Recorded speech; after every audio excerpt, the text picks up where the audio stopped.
अन्नदाता, पग पग पर है संग तुम्हारे अन्नदाता।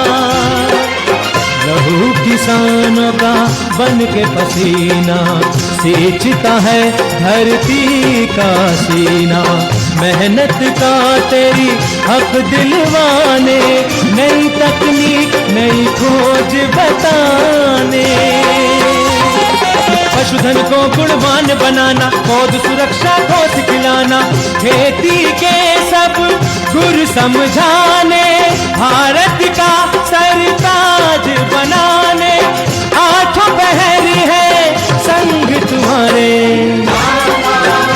अन्नदाता, अन्नदाता।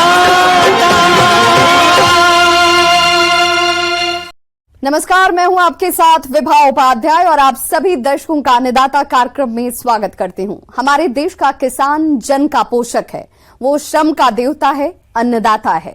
उसमें ही भारत की आत्मा निवास करती है और ऐसे ही किसानों की प्रगति के लिए हम खेती बाड़ी से जुड़ी हुई बहुत सी नई लाभकारी जानकारियां हर रोज सुबह लेकर आते हैं। तो चलिए कार्यक्रम शुरू करने से पहले देखते हैं क्या है आज के अन्नदाता में। बरसात के मौसम में सूकरों की सही देखरेख और प्रबंधन।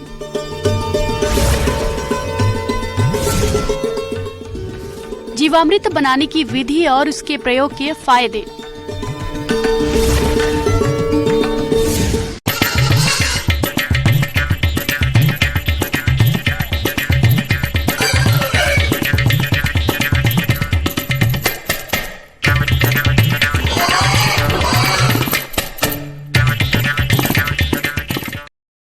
अपने राज्य में बहुत से भूमिहीन किसान और युवक सूकर पालन व्यवसाय को अपनाए हुए हैं, लेकिन इस व्यवसाय से वे इतना लाभ नहीं प्राप्त कर पाते जितना कि उन्हें मिलना चाहिए।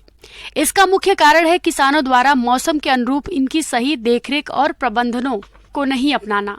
अगर किसान इनका प्रबंधन मौसम के अनुसार सही तरीके से करे तो इससे अच्छा लाभ कमा सकते हैं। इसलिए चलिए इस बारे में जानते हैं बिरसा कृषि विश्वविद्यालय जिला रांची के पशु चिकित्सक डॉक्टर रविंद्र कुमार से।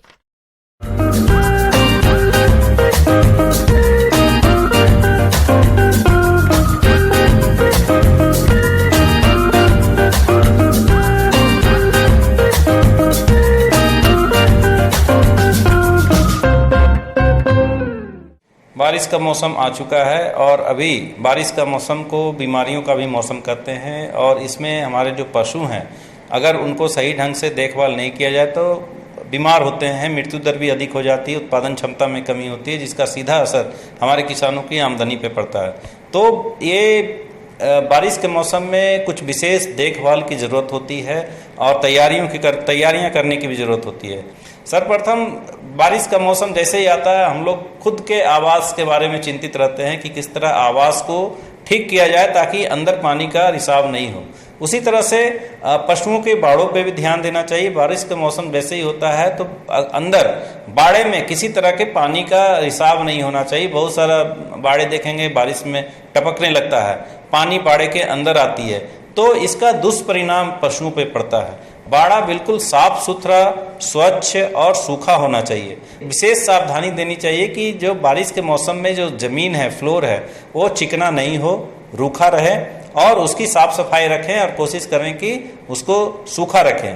किसी तरह का लीकेज हो, पानी का बहाव अंदर की ओर आ रहा है तो उसको तुरंत बंद करें और वेंटिलेशन की पूरी सुविधा होनी चाहिए। सूकर पालन खुली और बंद दोनों विधि से किया जा सकता है। इसके लिए बाड़े की व्यवस्था जरूर करें। बाड़े में हवा और रोशनी की व्यवस्था जरूर होनी चाहिए। इसके साथ ही बाड़े में पानी की उचित व्यवस्था जरूर करें। और दूसरी चीज़ की खान पान की जो व्यवस्था करते हैं कि बारिश के मौसम में देखा जाता है कि जो दाना या भूसा देते हैं, चारा देते हैं, दाना देते हैं, किसान उसको स्टोर करके रखते हैं। लेकिन बारिश के मौसम में वही दाना खराब होने की संभावना होती है। वो दाना खराब होने का मतलब है कि फंगस उस पे आ जाता है। आप देखे होंगे जो दाना है या हरा चारा है, सूखा चारा है, उसको स्टोर करते हैं और पानी का जब रिसाव होता है तो उसमें एक तरह का जो फंगस है जिसको एफ्लाटॉक्सिन कहते हैं वो उसके ऊपर जम जाता है। और वैसे दाना या चारा को अगर पशु को खिलाते हैं तो अफ्लाटॉक्सिकोसिस नामक एक बीमारी पशुओं में होती है जिससे पशुओं की तुरंत मृत्यु हो जाती है। तो इस तरह से दूषित चारों को पशु को न खिलाएं। बारिश के मौसम में फ्रेश चारा कोशिश करें कि बिल्कुल ताज़ा चारा पशुओं को दें। सूकर को जौ, मक्का, गेहूं, ज्वार, चावल तथा बाजरा खिला सकते हैं। इसके अलावा इनकी प्रोटीन सप्लीमेंट के तौर पर आइल, केक, मीट, मील तथा फिश मील को अनाज में मिलाकर खिला सकते हैं। सूकर को उनके वजन के हिसाब से अनाज दिया जाता है। 25 किलोग्राम से 100 किलोग्राम तक सूकर को 2 से 5 किलो तक अनाज खिलाएं। वहीं 100 से 250 किलोग्राम के वयस्क सूकर को 5 से 8.5 किलोग्राम अनाज जरूर दें। बढ़ते हुए शावकों और गर्भवती मादाओं को प्रोटीन की अधिक मात्रा आवश्यक होती है। इन्हें खाने में प्रोटीन युक्त भोजन जरूर दें। साथ ही खनिज, लवण, विटामिन और नमक का मिश्रण दे सकते हैं। तो इस पे विशेष रूप से ध्यान देना चाहिए। बरसात के मौसम में संतुलित आहार तो देते ही हैं, साथ ही साथ उसमें स्वच्छ पानी की व्यवस्था बहुत ही जरूरी है। बारिश के मौसम में खाना और पानी बिल्कुल साफ और स्वच्छ पशुओं को मिलना चाहिए। इसमें किसी तरह का जो है इन्फेक्शन नहीं होना चाहिए। उसी तरह से अगर हम आहार की बात कर रहे हैं तो बरसात के मौसम में ज़्यादातर पशु जो है हरा चारा खिलाने के लिए देते हैं। तो हरा चारा में देखा जाता है कि या तो पशुओं को चराने के लिए ले जाते हैं या फिर उसको काट कर देते हैं। लेकिन हरा चारा को भींगा हुआ हरा चारा कभी भी पशु को नहीं देना चाहिए, क्योंकि हरा चारा जब हम काटते हैं और बारिश के मौसम में बारिश हो रही है, पूरा भींगा हुआ है, वैसे ही अगर पशु को खिलाते हैं तो ज़्यादा मात्रा में पानी पशुओं के पेट में जाता है, जिससे वैसे हरा चारा को खाने से पशुओं में दस्त होता है। तो सबसे पहले उसको काट के थोड़ी देर रख दें या रात भर उसको रख दें, थोड़ा नमी कम हो जाए तब पशुओं को खिलाने के लिए उसका उपयोग कर सकते हैं। अब बीमारियों की जब बात करते हैं तो इस समय देखा जाता है कि परजीवी रोग की समस्या काफ़ी अधिक होती है। इसमें बाह्य परजीवी, अंतः परजीवी। तो बारिश के मौसम से पहले अंतः परजीवी नाशक दवा देना बहुत ही जरूरी है। अंतः परजीवी नाशक जो दवा है उसमें पेट में जो कृमि होता है उसका नाश करता है। उसी तरह से आप देखेंगे कि बाह्य परजीवी में देखा जाता है कि जू, किस्सू, पिस्सू, किलनी, ये सब होता है जो उसके चमड़े में चिपका रहता है और उससे वो खून चूसता है, जिससे भी पशु काफ़ी प्रभावित होते हैं और इसका असर उत्पादन और प्रजनन क्षमता पर पड़ता है और बहुत सारे रोग के वाहक होते हैं ये बाह्य परजीवी। बाह्य परजीवी नाशक दवा डॉक्टर की सलाह लेकर के दें। इसमें आइवरमेक्टिन की दवा दे सकते हैं या फिर बहुत सारे जो दवा होता है वो लगाने के लिए भी होता है, पानी में घोल करके उसको बाल के जड़ में अगर लगाने से इस तरह के बाह्य परजीवी का नाश होता है। साथ ही साथ बाह्य परजीवी को खत्म करने के लिए करंज का तेल में कपूर और गंधक 100 ml करंज का तेल ले लें, 10 ग्राम कपूर, 10 ग्राम गंधक मिला करके बाल के जड़ में लगाते हैं तो बाह्य परजीवी खत्म होता है। आमतौर पर इस मौसम में सूकरों को कई तरह की बीमारियां होने लगती है। इससे बचाव के लिए आवास की नियमित सफाई करें। सप्ताह में कम से कम एक बार लाल दवा से आवास और फर्श को जरूर धोएं। साथ ही चूने का भुरकाव करें। अगर पशु रोग से ग्रसित हो तो उसे अन्य पशुओं से अलग रखें और उपचार के लिए अपने नजदीकी पशु चिकित्सालय में संपर्क करें। उसी तरह से कुछ जीवाणु विषाणु रोग भी होते हैं बरसात के मौसम में, उसकी रोकथाम करने की बहुत ही ज़रूरत होती है। जैसे सूकरों में स्वाइन फीवर का टीका करना बहुत ही ज़रूरी है। स्वाइन फीवर भी इस समय इसका प्रकोप अधिक होता है, तो स्वाइन फीवर टीका 1 ml मात्रा चमड़ा में दे सकते हैं। पहला टीका 2 महीने की उम्र में और उसके बाद साल में एक बार इसका टीकाकरण करके इस बीमारी से इसका बचाव कर सकते हैं। किसान भाइयों, अब लेते हैं एक छोटा सा ब्रेक।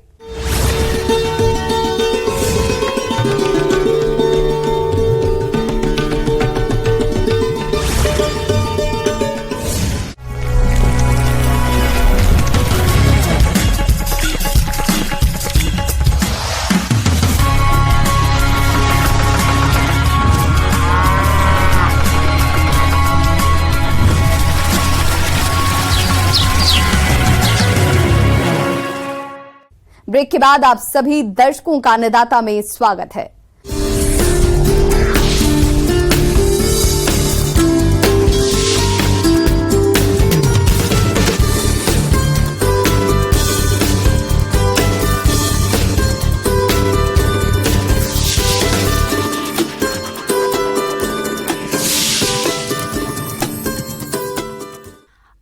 खेती बाड़ी में रासायनिक दवाओं और उर्वरकों का प्रयोग काफी हो रहा है, जिसका दुष्प्रभाव न केवल मिट्टी और वातावरण पर हो रहा है, बल्कि मानव स्वास्थ्य पर भी इसका असर देखा जा रहा है। इसलिए अब कृषि वैज्ञानिक जैविक खेती को बढ़ावा देने की बात कह रहे हैं। इसी के तहत आज हम आपको जीवामृत बनाने की विधि और इसके लाभ के बारे में बताएंगे। तो इसके लिए देखिए हमारी ये खास रिपोर्ट।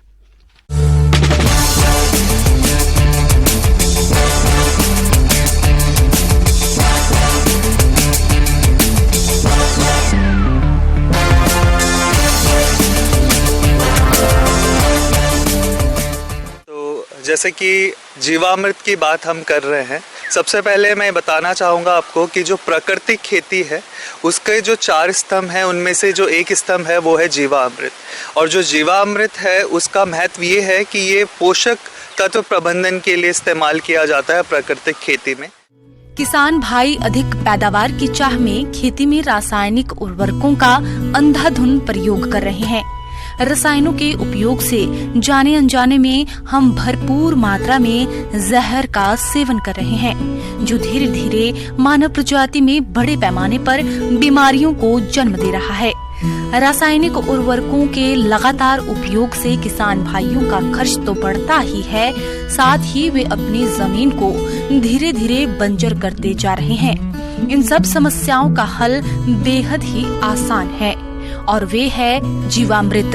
इसे किसान अपने घर में ही बिना किसी खर्च के बड़ी आसानी से बना सकते हैं और फसलों में उपयोग करके लागत को कम करने के साथ ही अच्छी गुणवत्ता की पैदावार ले सकते हैं। जीवामृत जैसे नाम से आपको पता चल रहा है, जीवों के लिए अमृत।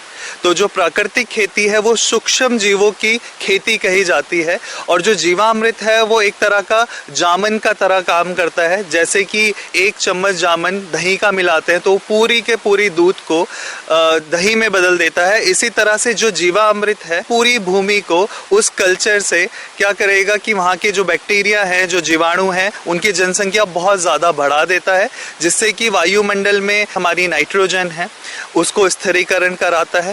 उसके साथ साथ ये जैव उर्वरक का काम भी करता है। महत्वपूर्ण बात है, ये किसी भी तरह की फसल पर इस्तेमाल किया जा सकता है और इसे बनाना बहुत ही आसान होता है। और कुछ ही सामग्री जो कि आपके घर में अवेलेबल है, जो आपके गांव में अवेलेबल है, उससे हम इसको बना सकते हैं। तो 1 एकड़ के लिए जब जीवामृत हम बनाते हैं तो उसमें हमें चाहिए 200 लीटर पानी।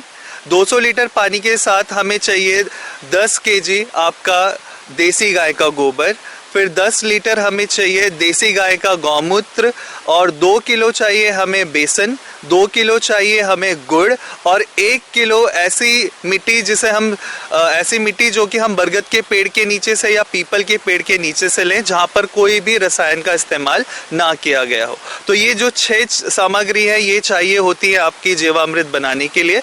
बनाना कैसे है, आपको एक प्लास्टिक का कंटेनर लेना है जिसमें 200 लीटर पानी आपका आ जाए।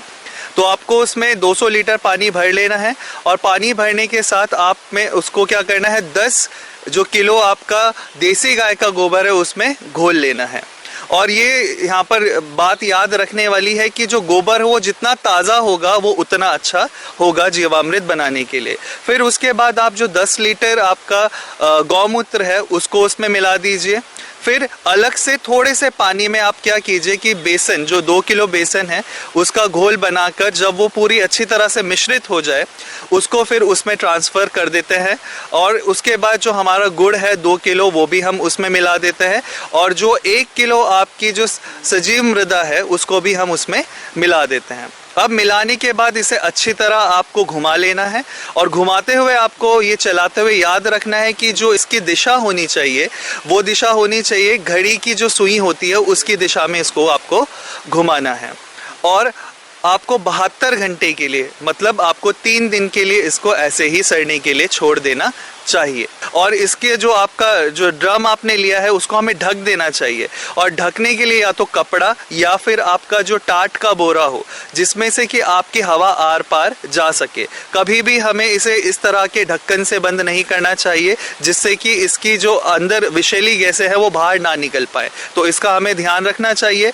अब कुछ बातें जो है आपको ध्यान रखनी है इसमें कि प्लास्टिक का कंटेनर हो हो। दूसरी बात, आप जब इसे 3 दिन के लिए छोड़ें तो इसे छायादार ही जगह में रखना चाहिए, इसे धूप नहीं लगनी चाहिए।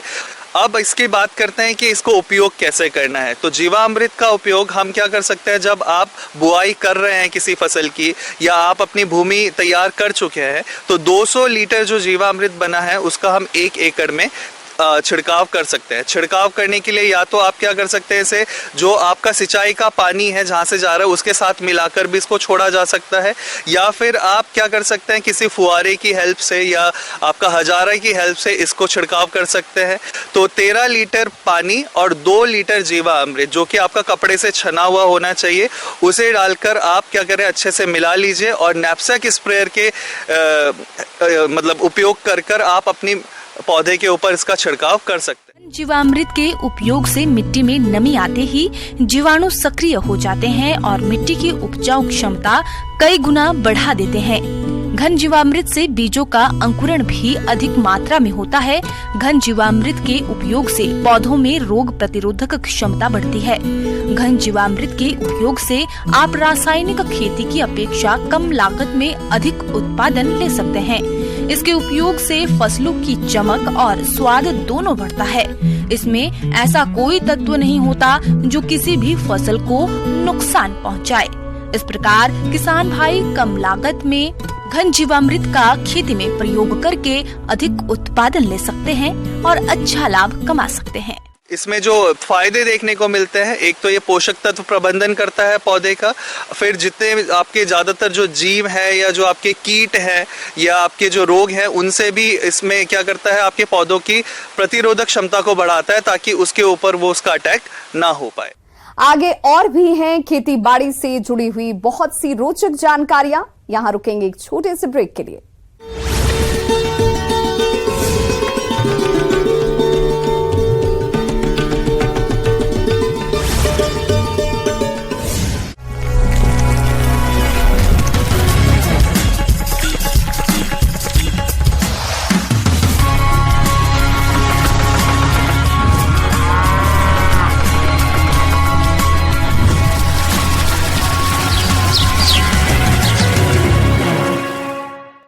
ब्रेक के बाद एक बार फिर से आप सभी दर्शकों का अन्नदाता कार्यक्रम में स्वागत है।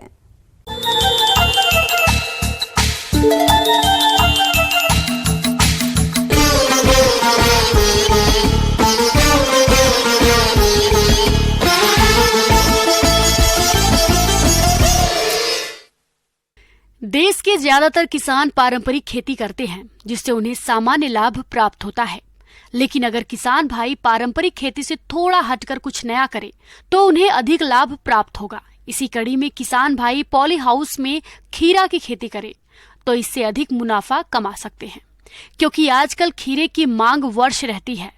तो चलिए पॉली हाउस में खीरे की खेती के बारे में जानते हैं बिहार कृषि विश्वविद्यालय सबौर जिला भागलपुर के कृषि वैज्ञानिक डॉक्टर अजय भारद्वाज से।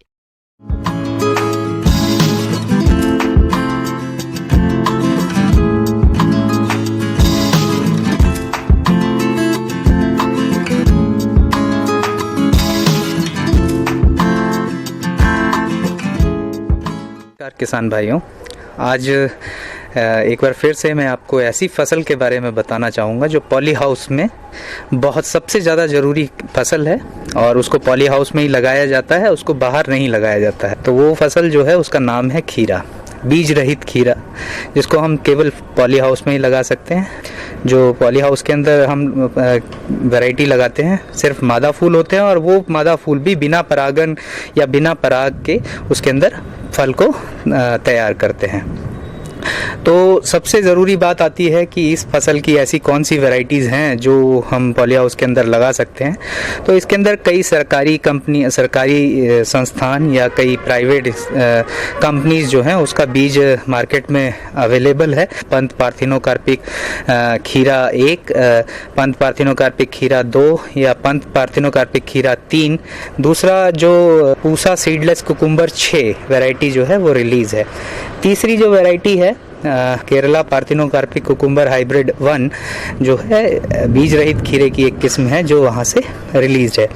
बाकी जब प्राइवेट कंपनी के हाइब्रिड्स की हम बात करते हैं तो कई कंपनियां जो हैं इस क्षेत्र में हैं और उनके बीज उपलब्ध होते हैं। किस्मों का चयन कर लेने के बाद पौधों को बीमारियों से बचाने के लिए कार्बेंडाजिम 2 ग्राम दवा से प्रति किलोग्राम बीज को उपचारित करें। पॉली हाउस में खीरे की खेती करने के लिए 50 छिद्रों वाले प्रो ट्रे का ही इस्तेमाल करें, जिसमें आप आसानी से एक छिद्र में खीरे के बीज की बुवाई कर सकते हैं। खीरे के पौधों के प्रो ट्रे को तैयार करने के लिए कोकोपीट, परलाइट और बर्मी कंपोस्ट आदि का मिश्रण बनाएं और फिर मिश्रण को प्रो ट्रे में भरकर प्रति छिद्र एक बीज की बुवाई करें। ट्रे में खीरे की बीज की बुवाई करने के 3 से 4 दिन में खीरे के बीज का अंकुरण हो जाता है। वैसे तो अगर आपके पास climate control type poly house है तो इसको सालों भर आप अपने पॉली हाउस में लगा सकते हैं, लेकिन कई जो किसान ऐसे भाई हैं जिनके पास लो कॉस्ट या मीडियम कॉस्ट के पॉली हाउस हैं जिसके अंदर तापमान को नियंत्रण करना आसानी से सुलभ नहीं हो पाता है, तो ऐसी कंडीशन में इस फसल को 2 बार आसानी से उगाया जा सकता है और ऑफ सीजन भी आप इसको लगा सकते हैं, तो तीसरी बार आप इसको लगा सकते हैं पॉली हाउस के अंदर। अब इसका बीज दर जो होती है 500 मीटर स्क्वायर का होता है, उसके अंदर 1500 से 1600 बीज की आवश्यकता पड़ती है आपको एक 500 मीटर स्क्वायर पॉली हाउस में। तो ये तो उसके बीज दर की बात हो गई। दूसरा, अब इसको लगाना है तो इसका बिचड़ा तैयार करके हम लगाते हैं। इस गर्मियों के दिनों में ये जो बिचड़ा होता है लगभग 20 से 25 दिनों में तैयार हो जाता है, और अगर जो सर्दियां होती है सर्दियों के दिनों में ये 1 महीना तक ये फसल जो है इसका अपना बिचड़ा तैयार करने के लिए लेती है। खीरे की खेती को पॉली हाउस में तैयार करने के लिए कंपोस्ट या फिर सड़ी हुई गोबर खाद लगभग 15 किलोग्राम तक प्रति वर्ग मीटर के हिसाब से खीरे की बुवाई करने के 3 से 4 सप्ताह पहले बनाई गई क्यारियों की मिट्टी में मिला दें। साथ ही 4 ग्राम फास्फोरस और 5 ग्राम पोटाश प्रति वर्ग मीटर की दर से मिलाएं। इसके बाद फसल में घुलनशील उर्वरकों का प्रयोग समय समय पर करें। ट्रांसप्लांट करने से पहले आपको बेड भी तैयार करने पड़ते हैं, तो बेड पॉली हाउस में जनरली 1 मीटर चौड़ा बेड ही हम रिकमेंड करते हैं, 1 मीटर चौड़ा बेड, और उसके अंदर जो बेड की ऊंचाई होगी वो 15 से 20 सेंटीमीटर आप ऊंचाई पे उस बेड को बना सकते हैं। उसकी मिट्टी को ठीक ढंग से कुदाल से खोदकर आप ढंग से उसकी मिट्टी तैयार कर सकते हैं। जब भी आपके पौधे में या जो आपका बिचड़ा है उसके अंदर 2 से 4 लीफ आ जाए, यानी 2 से 4 पत्ता की अवस्था जब आपके बिचड़े की हो, उस कंडीशन में आप इसको अपने मुख्य क्षेत्र में या पॉली हाउस में आप इसको ट्रांसप्लांट कर सकते हैं, यानी प्रतिरोपित कर सकते हैं। दूरी जैसा कि मैंने बताया 45 सेंटीमीटर की रखनी है। किसान भाई पॉली हाउस में प्लास्टिक मल्चिंग का प्रयोग भी कर सकते हैं। काली पॉलीथीन फिल्म का खीरे की खेती में इस्तेमाल करने से खरपतवार पर काफी हद तक नियंत्रण पाया जा सकता है और खीरे के पौधों में लंबे समय तक नमी की मात्रा बनी रहती है। खीरे के पौधे बेल वाले होते हैं। खीरे की खेती से अच्छी गुणवत्ता व ज्यादा पैदावार लेने के लिए खीरे के पौधों को सहारा जरूर दें। पौधों को सहारा देने के लिए आप सुतली को भी काम में ले सकते हैं। खीरे की बेल को सुतली से बांधते समय ज्यादा टाइट न बांधें, इससे बेल के कट जाने का खतरा रहता है। खीरे की बेल को ज्यादा ऊपर नहीं बांधें, नहीं तो खीरे के तैयार होने पर तोड़ने में परेशानी होगी। तीसरा बात इसके अंदर ये ध्यान रखना होता है कि जब हम इसकी सिंचाई करते हैं, क्योंकि खीरा एक ऐसी फसल है जिसके अंदर पानी की आवश्यकता पड़ती है, तो हर वीकली इंटरवल पे हम इसके अंदर पानी का इंतजाम करते हैं। लेकिन जब आप पॉली हाउस में लगा रहे हैं तो हर दिन आप अगर जो 10 मिनट के लिए भी अपना ड्रिप सिस्टम ऑन रखते हैं तो उसकी पानी की रिक्वायरमेंट पूरी हो जाती है। बात आती है इसके फर्टिलाइज़र की, फर्टिगेशन की, जो हम पानी में घोल कर ही देते हैं। तो इसके फर्टिगेशन के लिए हम 3 ग्राम प्रति लीटर के हिसाब से, प्रति लीटर पानी के हिसाब से NPK जो 18-18-18 है उसका इस्तेमाल करते हैं। घोल बनाकर ड्रिप इरिगेशन के माध्यम से ही हम पौधे को मुहैया करवाते हैं और हफ्ते में 2 बार इसकी फर्टिगेशन करते हैं 3 ग्राम के हिसाब से। और जब फूल आने की अवस्था होती है तो उस टाइम हम पोटाश और कैल्शियम और मैग्नीशियम का जो फर्टिलाइज़र, जो हमें घुलनशील फर्टिलाइज़र बाज़ार में उपलब्ध होते हैं, उसकी मात्रा मिलाकर हम पौधों को देते हैं। उसके अलावा जो बड़ी अवस्था में जो बीमारी आती है जिसके अंदर डाउनी मिल्ड्यू है, तो इस बीमारी से बचने के लिए आप डाइथेन Z78 या जिनेब, कई तरह के केमिकल आजकल बाजार में उपलब्ध हैं जिनको उपयोग करके आप इस बीमारी से बच सकते हैं। कीटों में पॉली हाउस में समस्या रहती है कि कीटों की, जिसके अंदर थ्रिप्स हैं, वाइट फ्लाई है, एफिड है, जैसिड्स हैं, कीटों से आपको बचाना है तो आप इमिडाक्लोप्रिड का स्प्रे आप कर सकते हैं। 1 ml प्रति 3 लीटर पानी में घोल बनाकर इसका स्प्रे करना पड़ेगा। अगर 40 दिन के बाद अगर जो चल रही है तो आपको 2 से 2.5 महीने की विंडो मिल जाती है, जिसके अंदर आप खीरा तोड़कर बाजार में पहुंचा सके। 1500 पौधा आपने लगाया या एक पौधे से आपको लगभग 3 से 4 किलो की उपज आपको खीरे की मिल जाती है। तो इस प्रकार खीरे की फसल आप अच्छे ढंग से अपने खेत में या अपने पॉली हाउस में ले सकते हैं और काफ़ी मुनाफा आप कमा सकते हैं। धन्यवाद।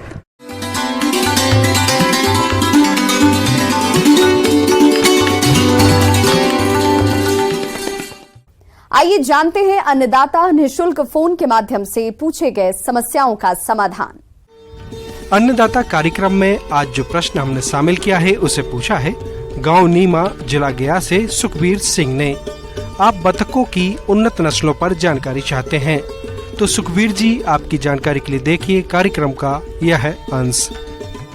पूरे कुक्कुट पालन का 5 से 6% जो हिस्सा है वो बत्तख पालन के द्वारा पूरा होता है। बत्तख एक काफ़ी अच्छी आय का स्रोत हो सकती है जब आप पूरी तरह वैज्ञानिक रूप से बत्तख पालन करेंगे। बत्तख के बारे में जो एक ख़ास विशेषता ये है कि वो बड़ी तेज़ी से बढ़ती हैं। अपना बहुत सारा भोजन वो तालाबों से के स्रोतों से और अन्य स्रोतों से ले लेती हैं और जहाँ भी नेचुरल रिजर्वायर हो वहाँ पर बत्तख पालन और भी अधिक कम लागत में ज़्यादा मुनाफा देती हैं। बतख पालन करने के दौरान सबसे महत्वपूर्ण बात ये है कि कुछ बतख अंडे के उत्पादन के लिए बेहतर होती हैं और कुछ मांस उत्पादन की दृष्टि से बेहतर होती हैं। कुछ बतख की नस्लें ऐसी भी हैं जिससे आप मांस और अंडा दोनों प्राप्त कर सकते हैं। इसलिए बतख पालन शुरू करने से पहले आपको उनकी नस्लों के बारे में उचित जानकारी होनी आवश्यक है। बत्तख की बात करें तो मुर्गियों की तरह ही बत्तख में भी कई प्रभेद होते हैं। जो एक अंडे देने वाली नस्ल होती है उसमें ख़ास करके जो खाकी कैम्बेल हैं, रनर हैं, ये काफ़ी ज़्यादा अंडे देती हैं और खाकी कैम्बेल तो 280 से 300 अंडे तक प्रति वर्ष देती हैं। और बिहार के परिप्रेक्ष्य में या जो लोग अंडा उत्पादन के लिए करना चाहते हैं, ये कम मेंटेनेंस में ये एक बहुत ही अच्छा साधन है जहाँ पर आप बत्तख पालन करना चाहते हैं उनके लिए। इनका प्रबंधन भी आसान होता है। जब हम बात करते हैं मांस के लिए, जब आप बत्तख पालन करते हैं तो मस्कोवी है, एल्सबेरी है, तो ये सब प्रजातियां हैं। आप उसको आसानी से आप जब मांस उत्पादन के लिए बत्तख पालन करते हैं तो इनका बत्तख पालन आप करें। किसान भाइयों, कृषि संबंधित समस्या और सुझावों के लिए आप हमें इस पते पर संपर्क कर सकते हैं। Producer Annadata, news 18 Bihar Jharkhand, Ramoji film city Hyderabad 501512। साथ ही आप हमें ईमेल भी कर सकते हैं। हमारा ईमेल एड्रेस है p18annadatabihar@nw18.com। इसके अतिरिक्त आप हमें निःशुल्क हेल्पलाइन नंबर 1800889216 पर सोमवार से शनिवार सुबह 10 बजे से शाम 4 बजे के बीच संपर्क भी कर सकते हैं। अब समय हो रहा है आपसे विदा लेने का। कल फिर होगी मुलाकात कृषि से जुड़ी महत्वपूर्ण जानकारियों के साथ। नमस्कार।